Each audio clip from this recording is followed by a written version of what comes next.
Every year, there is an undrafted rookie that surprises us all and is an actual stud. Kevin here thinks he found it. Welcome to the Locked On Vikings podcast.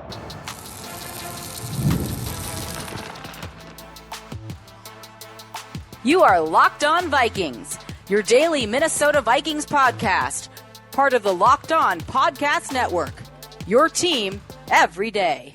Hey, everybody. Welcome to the Locked On Vikings podcast, where we're always trying to learn something new. It's part of the Locked On Podcast Network, your team every day. Thank you so much to my hashtag everydayers for grinding it out with me every single day. I appreciate you all so very much. This episode is brought to you by the Amazon Fire TV Stick 4K. Turn any TV into your Xbox. No console needed. Head to Amazon.com/Fire TV Locked On to learn more. Kevin, my small school guy, for those of you who are unfamiliar, this is Kevin Fielder. He is Mr. Small School, at least to me. Also covers Kansas State, so I saved the Kansas State corner for him, and there are a few people to talk about, and I also saved you the punter. As a favor to you, I made you the punter from Australia. Was a fun little watch. Mainly because he had like 7 punts against Missouri, and so I was able to get like half the scouting done in one game. Jesus, what happened in that game? We'll get to him, and we'll get to the Kansas State corner. But I wanted to start with the main question here. So every year, it seems like there is some undrafted rookie that has the preseason of preseasons and makes the team. Whether that's Ivan Pace, who's like this real actual player, or someone like Andre Carter, who's just there to get stashed. And kind of everything in between. We've had Bo Richter types and guys like Taki Taimani. Like we kind of had everybody in between. So of this undrafted class, there are 19 guys. And there are paths to the roster for some of them. But you have a fairly off-the-wall guy. So we are going to talk about 5 players today. Keenan Garber is the corner from Kansas State, Dante Fleming, wide receiver from Tulane, Alex Williams, a D lineman from Middle Tennessee, Trey Stewart, the Jacksonville State running back, and then the punter from Auburn, Oscar Chapman. Those are the 5 undrafted free agents I didn't go over in my undrafted free agent review earlier this week. But Kevin, I know who you want to start with, and it's the one you think has the best chance to make the team, right? Yes, it's the one that I think has a very good chance of making the team, largely because this is a position room where the Vikings are probably going to stash one guy as a developmental piece. And if it's between him and a few other guys, I kind of like what he brings to the table. It's Alex Williams, Middle Tennessee. He's the D lineman. So just to quickly go over that room, right? So there are kind of 3 bona fide starters: Jonathan Allen, Javon Hargrave, Harrison Phillips. Those guys are going to be getting the lion's share of the reps with the ones. So the 2s right now are Jalen Redmond, Levi Drake Rodriguez, and Taki Taimani. Although Taki and LDR are both kind of in that Harrison Phillips middle guy role, that nose tackle role, and might be competing with each other a little bit more than Redmond, who's going to play more of that like 4-tech backup Jonathan Allen rather than Harrison Phillips kind of role. So where does Alex Williams fall into that? So this is a really interesting one to me because he played at about 290 at Middle Tennessee. He only played 6 games at Middle Tennessee before, I believe, tearing his Achilles. But he played at 290 at Middle Tennessee. And then his pro day comes in and weighs at 315 pounds. Jesus. And it's muscle because he like killed the bench, right? Like he just like only he posts 27 reps on the bench press. So like he's not just like, this is not just like 30 pounds of fat because he was injured. He's no Jerick McKinnon.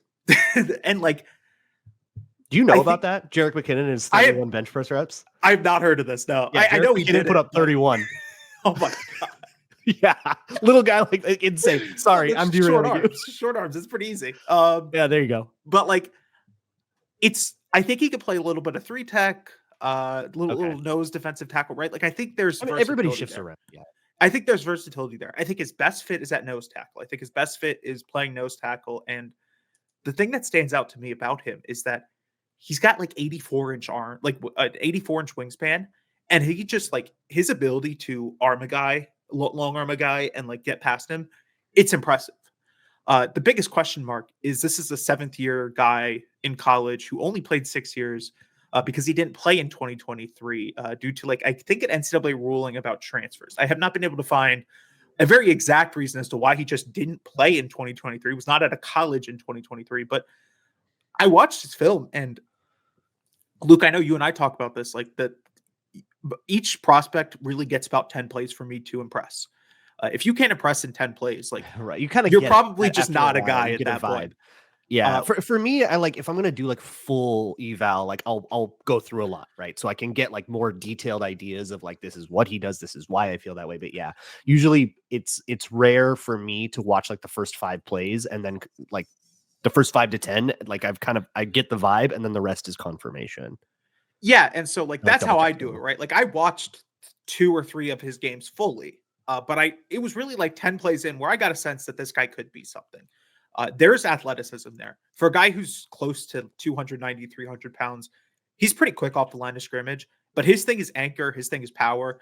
There were not many times where he got pushed back by offensive linemen, by tight ends, by anyone. And so I think that's the most important thing for small school, undrafted free agent, like defensive tackles, nose tackles, is you have to be able to hold your own against Sure. guys who are your size. And he held his own against everyone I watched him against. Ole Miss, Memphis, like potentially NFL caliber offenses and caliber offensive linemen.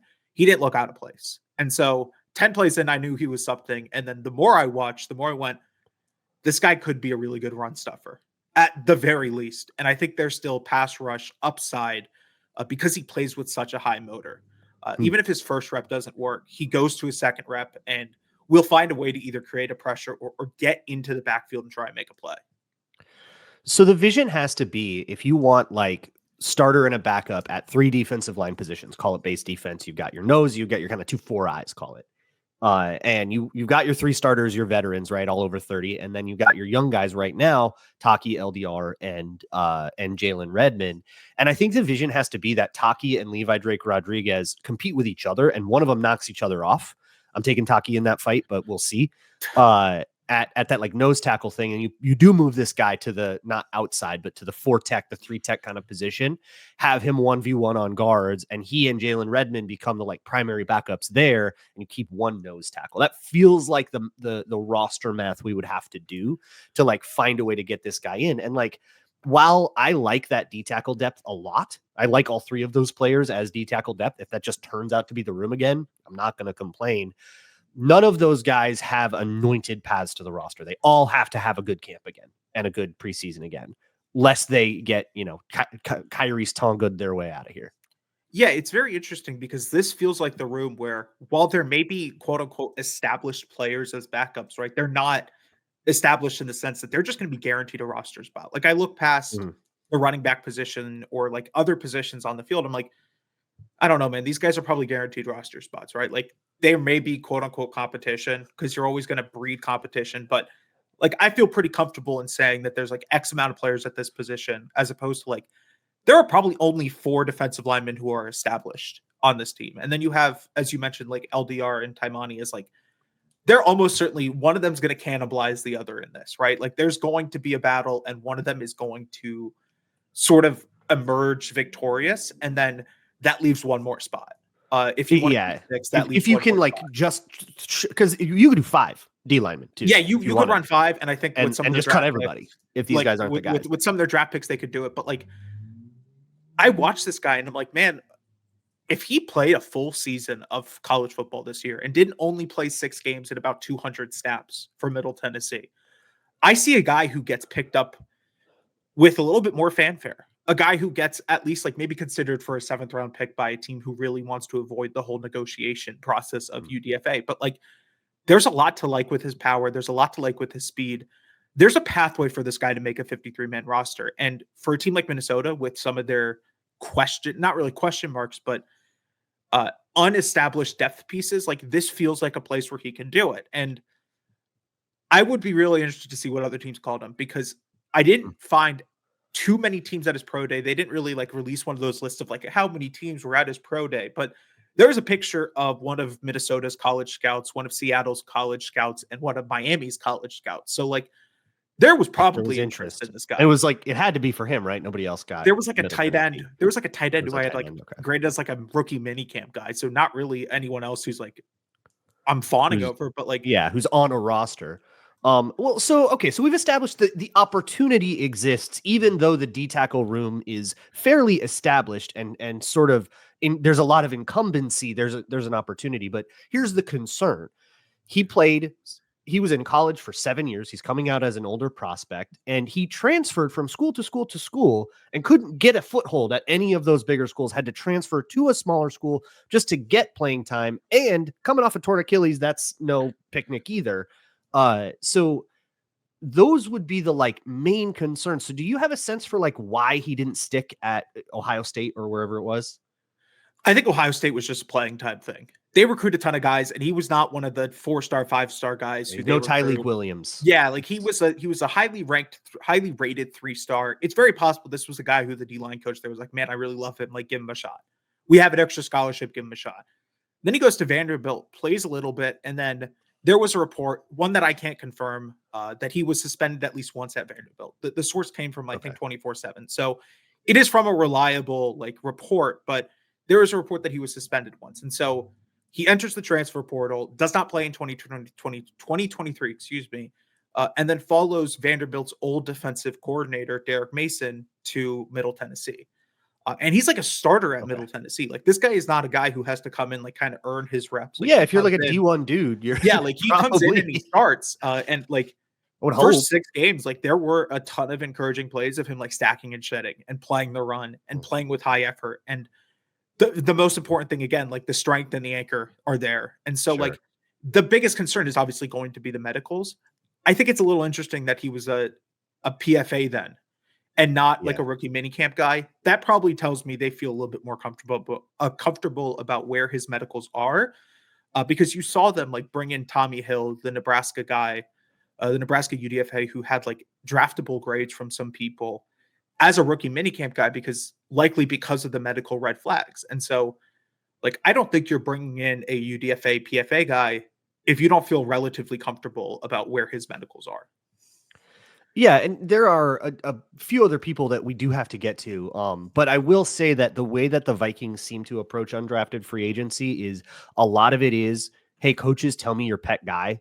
And if he's not drafted, we'll just bring him in. And it could be like a Marcus Dixon thing, but we will move on to the other guys as well that are undrafted free agents that we haven't actually covered yet on this show. That'll be next on Locked On Vikings. Today's Locked On Vikings episode is brought to you by Gametime, the best place to find last-minute tickets. By the time you listen to this, you'll know if there are still Wolves games to go to. I don't yet. This is you're from the future. But if there are still Wolves Lakers games to go to, but I guess if there's no Wolves Lakers games, then there's going to be like Wolves Rockets or whatever. So go check that out. You can find that kind of stuff last minute on Gametime. And of course, when you're in the playoffs, you don't know if there's going to be a game or not, especially in a 7-game series. Buying last minute is kind of what you have to do. But as tip-off gets closer, prices on the app actually go down, and their last-minute deals can save you up to 60% buying last minute for sports, concerts, comedy, theater, and so on. Take the guesswork out of buying tickets with Gametime. Download the Gametime app, create an account, and use code LOCKEDONNFL for $20 off of your first purchase. Terms apply. Again, create an account and redeem code LOCKEDONNFL for $20 off. Download Gametime today. Last-minute tickets, lowest price guaranteed. Moving right along here with the Locked On Vikings podcast. Thank you so much for coming and checking out Locked On Vikings each and every day, making it your first listen of the day. My hashtag everyday, or sound off if you can. Let's move on to other players, Kevin. There's a running back from Jacksonville State. There's a wide receiver out of Tulane, a couple of these skill guys. Let's get into them next. And then I'm going to save the punter for last, because I know how much you love talking about a punter. Oh, I do. So yeah, we'll eat our vegetables first. Talk about a boring skill player.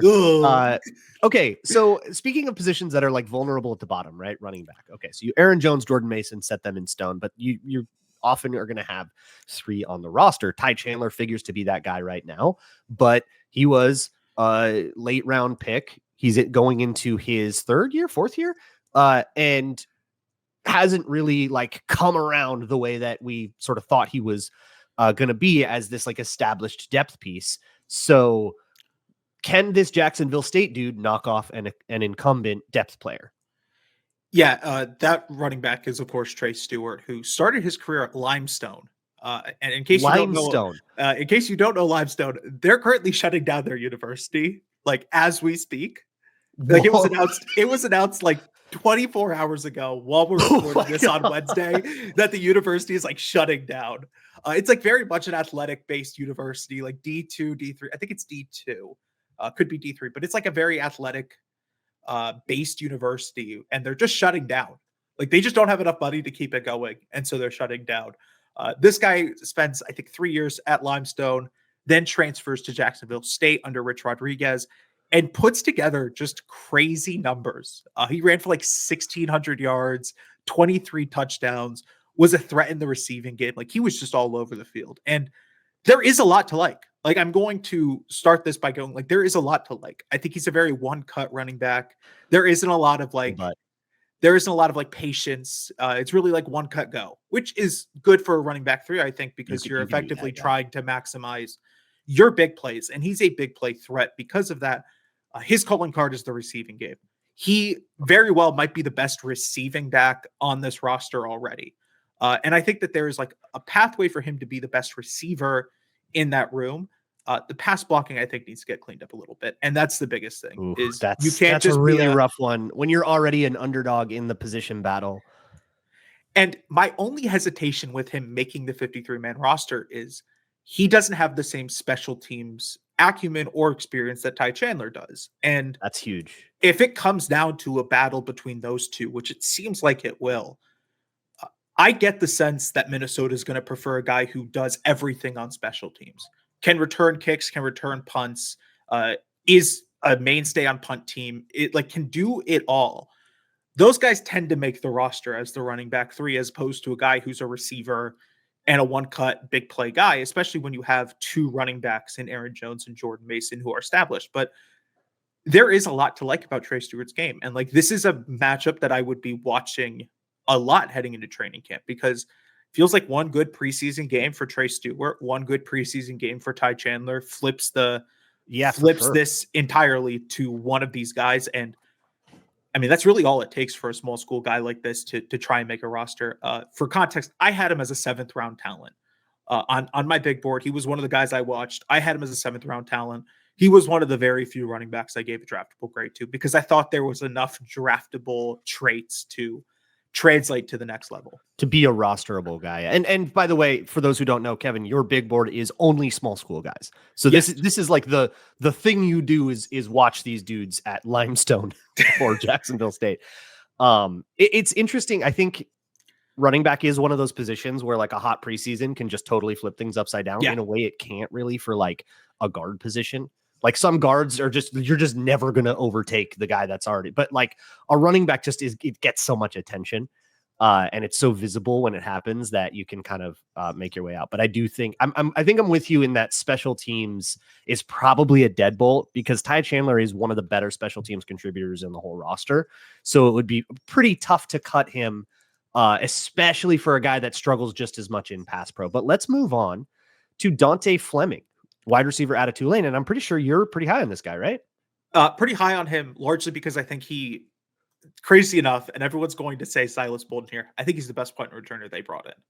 I think he's the best. That's a wide open job. I think the incumbent is gone. It was Brandon Powell. They brought in Ty Felton, who is fast, and they might give him a shot to do it because he's dynamic with the ball, but that's not his special teams experience in particular. So that is a wide open job as returner. Yeah, and the thing I like about Dante Fleming doing it, first of all, he's taller and he's bigger than Silas Bolden. And like that may not matter as much on special teams or on punt return, but when you have like 3 inches on the guy and it's just as fast, I tend to believe that the guy who is taller, bigger, and the same speed tends to win out. That's not always a guarantee. But the thing I like about him, survive a tackle. Silas Bolden is smaller than your local neighborhood Vikings podcaster. I get a little scared sometimes watching. Yeah, we're worried about his safety. But the thing I like about him as a punt returner is there's no wasted movements. He's not a guy who's going to dance around and try and like make the big play. He knows where to go. It's very much like one cut, let's get upfield, let's try and make a play. And that worked against UAB. That worked against Florida, who has one of the better punt coverage units in the nation. And he made like a big return against them because he was able to cut outside, find the gap between the gunner and the sideline, and just make a play there. He's really good at tracking the ball side to side, but there was a play against Memphis where he tracked back and couldn't grab the punt, muffed it out of bounds. In theory, that is a It's like one of those things you can't have happen to you once. Yeah. But the good thing is it only happened once. This is not a thing that happened constantly. So I think that there is enough upside to him as a punt returner where some of the actual wide receiver stuff could just be a thing that he has to learn. And the good news is I don't think Silas Bolden is a very good offensive player either. So there's not like he's competing against a guy who's an established offensive threat there. The thing I like about Dante Fleming as an offensive piece is like Tulane used him a lot on deep plays, streaks, posts, like things like that. He's really quick out of his breaks. The issue is the combine drill where you run the line, right? You want to keep that as straight as possible. He does not keep his routes. Yeah, he does not keep his routes as straight as possible. And that is something that can get cleaned up. That's something that can get teached out of you, right? Like that is very much something that like I'm not going to sit here and be like, oh, well, this is a non-negotiable. You're not going to make the roster because you do this or do that. But like I think if he can just win the punt return job, that's the wide receiver 5 in this offense, right? Because there is enough people in that room that can do the receiving stuff. And it really seems like they're just looking for a punt returner first. And then they can teach some of that other stuff, especially with Brandon Powell gone. And so I think he might be the best punt returner out of these UDFAs because there's not a lot of wasted movements. There's still a lot of athleticism. He ran a 4.4 at his pro day. Like there is enough for me to like him as a punt returner that I'm willing to look past some of the inefficiencies as a receiver. Yeah. And like, the actual receiver room and special team stuff is going to be really interesting because after, Jefferson, Addison, Naylor, and Ty Felton, I think you can kind of pencil those 4 in that room. You have Tim Jones, who's also basically main point is to be brought in and compete as a gunner. You have Rondale Moore, who I don't know if he's going to even be able to play. And then a whole bunch of holdovers from last year's deep roster, Ja'Shawn Jones, Lucky Jackson, Thayer Thomas, and guys that have been kind of on the practice squad. So even that is there. I don't think that there is a world that this guy ever gets in from scrimmage. I think it has to be you won the returner job and therefore you got a roster spot, which is always hard to make that. You probably have to contribute on other special teams units as well. But there are a couple of other guys that are not from small schools. These are from Power 4 schools, but I knew you wanted to. So I saved them for you. Okay, let's have our dessert. That'll be next on Locked On Vikings. Today's episode is brought to you by the Amazon Fire TV Stick 4K. Did you know that your Amazon Fire TV is also an Xbox? You can turn any TV into your gaming and entertainment hub with a Fire TV Stick 4K devices. No console required. Just grab a paired controller, subscribe or sign in to your Xbox Game Pass Ultimate with EA Play included, and you're ready to go. You can dive into all kinds of crazy titles like EA Sports College Football, Call of Duty, whatever your flavor is. You can jump right in without needing to lug that big console around, take it to a friend's house, take it on the road, whatever you want. And of course, you can still stream from all sorts of premium services and tons of titles. Play a game, watch a movie, whatever you want. You can do it all with Fire TV. Head to Amazon.com/Fire TV Locked On to get started. Xbox Game Pass Ultimate subscription and compatible controller required. Available on select devices, including Fire TV Stick 4K 2nd Gen, Fire TV Stick 4K Max 1st and 2nd Gen, and Fire TV Cube 3rd Gen. Moving right along here with the Locked On Vikings podcast. All right, Kevin, you choose. All right, the punter or the Wildcat first? I think we should start with the K-State guy, and then let's end with the punter. Okay, the punter. Okay. So cornerback, the only true corner, or no, sorry, there's also Zemiah Vaughn from Utah, but Keenan Garber, cornerback out of Kansas State, added to the room here. Again, the back of the cornerback room wide the heck open after Isaiah Rodgers, Byron Murphy, Mekhi Blackman. You've got like Jeff Okudah, who has enough guaranteed money to probably be a pretty good lock for a roster spot. Dwight McGlothern, who got a roster spot last year with a really strong preseason. And then like Tavier Thomas, who's mostly going to be a special teamer. And there's just a whole bunch of like randos that nobody's ever heard of. So this is a wide open group after the kind of bona fide starters. Do you think Keenan Garber has a shot to make the roster? Be honest. Don't be a Wildcats homer.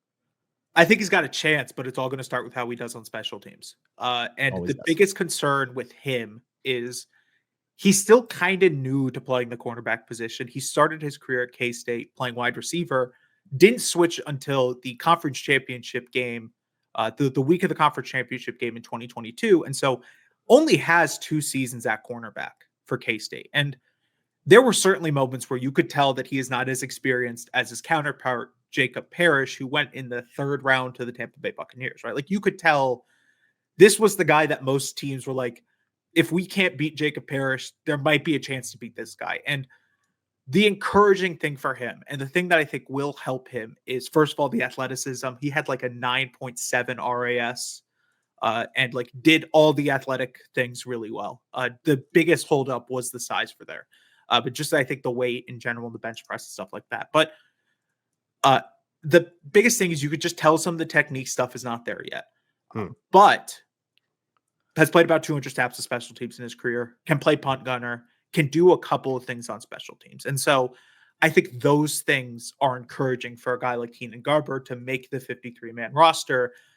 That, and alongside like the fact that there just is some uncertainty at the bottom of the roster for the Minnesota Vikings at cornerback. And so you look at a guy like this, right? Like, there is certainly a pathway.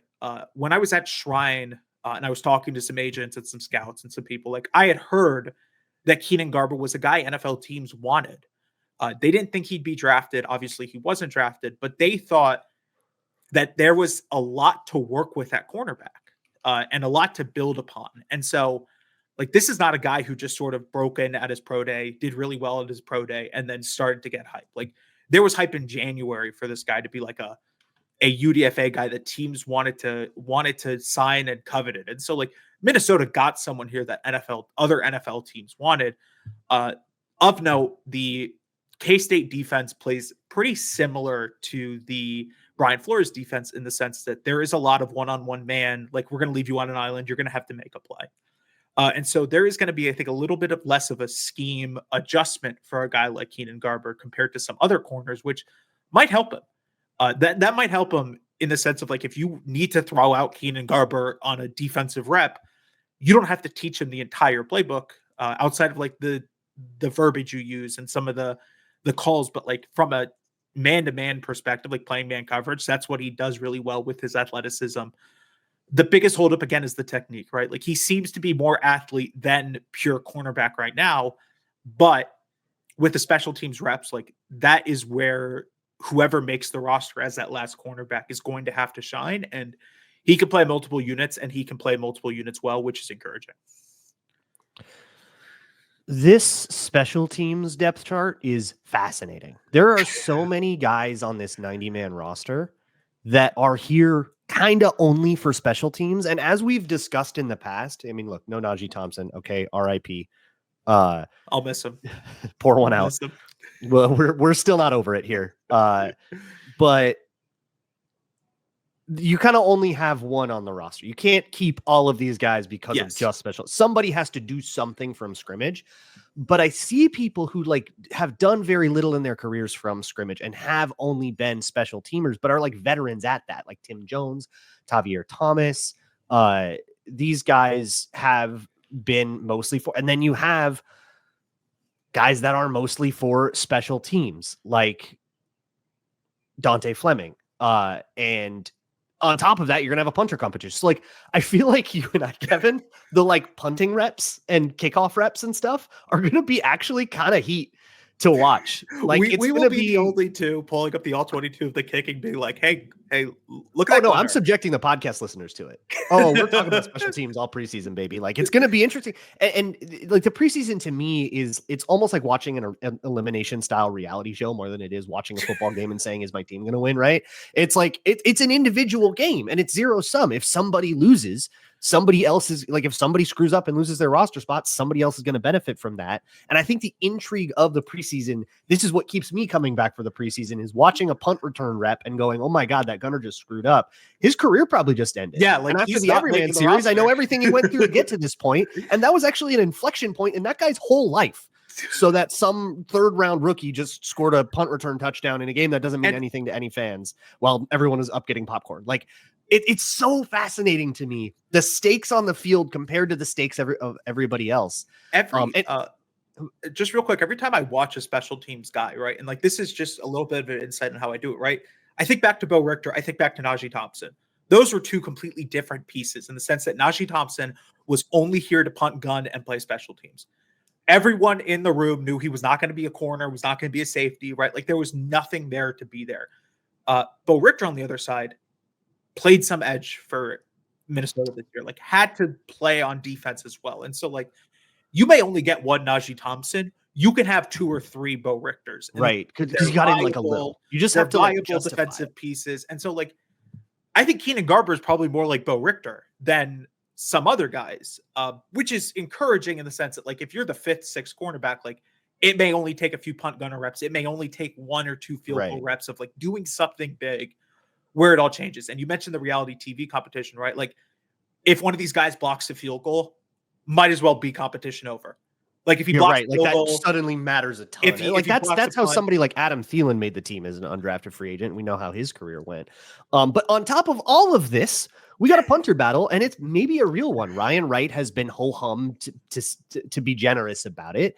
And they got Oscar Chapman, who's not only from Auburn, but he's an international player pathway program guy, Australian, right? Yes. Who is part of like, so there's a free roster spot basically for it. They're going to be able to carry 91 players because this is your 91st.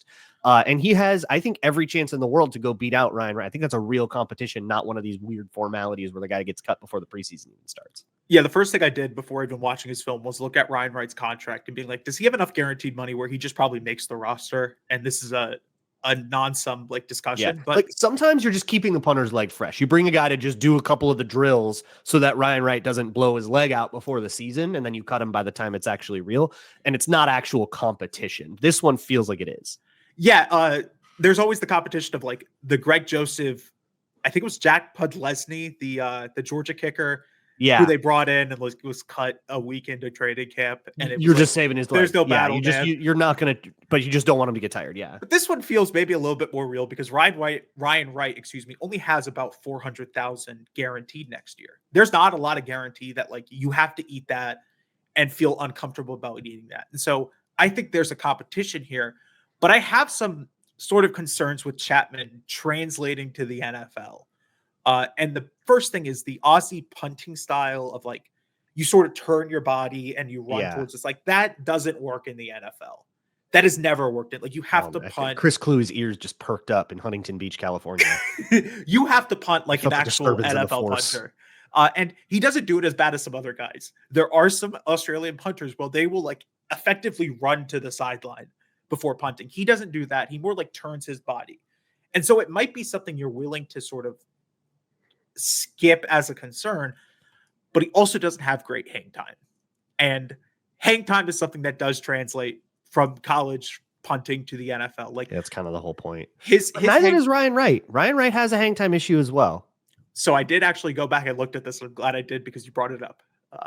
Oscar Chapman in his final season had a 4.06 second hang time on average, according to Pro Football Focus. Ryan Wright in his senior season of college had a 4.13. And so they are close. Ryan Wright's a little bit better at it. Yeah. I think that the thing that Chapman's going to have to do to win this battle is not allow big returns, which is something he didn't do in college, right? Like there were a lot of plays where the punt gunners were able to get down. And so it's possible the hang time thing was just knowing his personnel, understanding his personnel, and knowing that he didn't have to hang the ball up as high. It could also just be an Australian thing of like Australian punters typically take some time to develop hang time. I don't think this is a guaranteed like Ryan Wright wins this battle and we all just 2 weeks into preseason go, oh man, remember we had that punter on roster? That was fun for 2 weeks. Like this feels like something where they're at least going to give each of them a preseason game to prove that you can be an NFL punter. Ryan Wright though is established, and that's the biggest thing, right? Heavy favorite maybe, but it won't be like guaranteed. I wonder too, because sometimes like you're working with the gunners that you have, right? And so you know if they're slow or if they're really really fast, you don't need as much hang time, and you want to go for more distance or whatever. The biggest thing for a punter is you got to know your personnel, you got to know what you got, and the only other thing that's a little bit of a holdup for me is I think his catch to kick, where you catch the punt from the long snapper, you drop it and you kick it. That's maybe a little bit too slow, but it's not slow enough where it's gonna lead. Well, it's not slow enough where that could get real bad because the margins get real close. The margin, so a blocked punt could mean the end of it. And again, like we mentioned, like a guy like Keenan Garber potentially blocking a field goal and making the roster. You have a blocked punt, you have a bad punt drop. That's it. Like go home. Thanks for coming. You tried. Right. And it depends on whose fault because we'll watch that and go, oh, here was the protection issue. Someone lost the block or whatever. But if it's just too slow of a punt, then you might say that's actually on the punter. The same way you would say it's about a quarterback if they like held onto the ball too long. But Kevin, we are out of time. So if you want more from Kevin, small school draft board stuff, you can follow him at Rivals Fielder. We'll go with TBD where you can find his work right now. And we will see you all next time. Thank you so much for coming in. And as always, Skull.